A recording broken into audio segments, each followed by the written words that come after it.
We are all footnotes at best in the annals of history, but in the most powerful nation on earth, the nation conceived in liberty and justice, that distinction is enough for any citizen.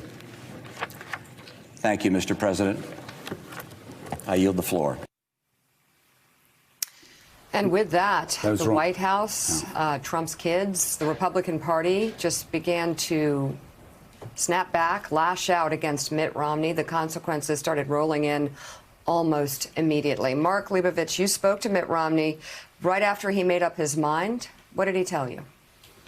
Well, he told me what he was going to do, and I was frankly not surprised, but it was also quite something to hear him actually make that decision. I mean, I talked to him about an hour before he gave that speech. A couple things struck me. One, he was nervous. He seemed, I mean, Mitt Romney is known for being just an ice water in his veins kind of guy. He is not a lot seems to faze him.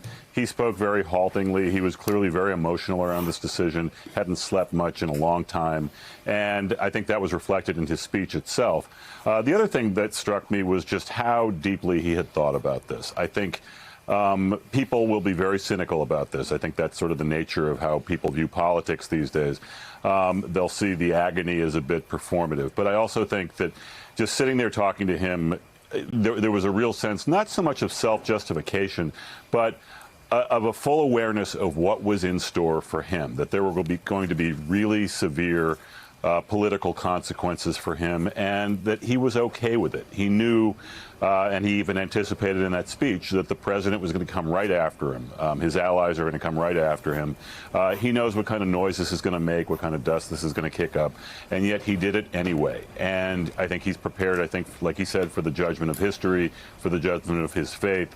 And, you know, eventually this will subside, and I think he will be remembered more for this than perhaps anything that he's ever done in his political career, except maybe losing the presidency in 2012.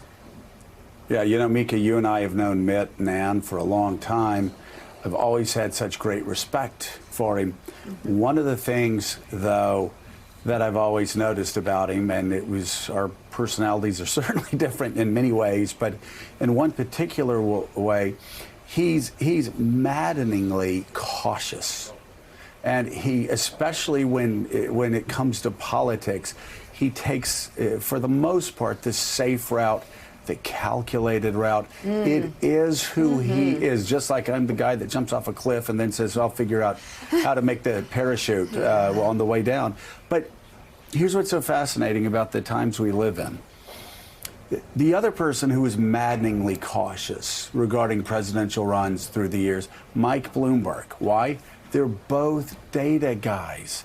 They're both guys that sit in front of computer screens and look at the data, make the wisest, most calculated move. And yet, in the age of Trump, they have decided to go against the odds for the first time in their life, to take chances, to throw caution to the wind simply because of an inner voice.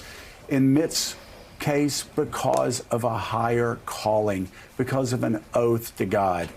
And that's what's different about these times, that yes, we see a lot of people acting worse, but Mika, in this case, we see some people actually taking chances they would have never taken in normal times. Thanks for checking out MSNBC on YouTube, and make sure you subscribe to stay up to date on the day's biggest stories. And you can click on any of the videos around us to watch more from Morning Joe and MSNBC. Thanks so much for watching.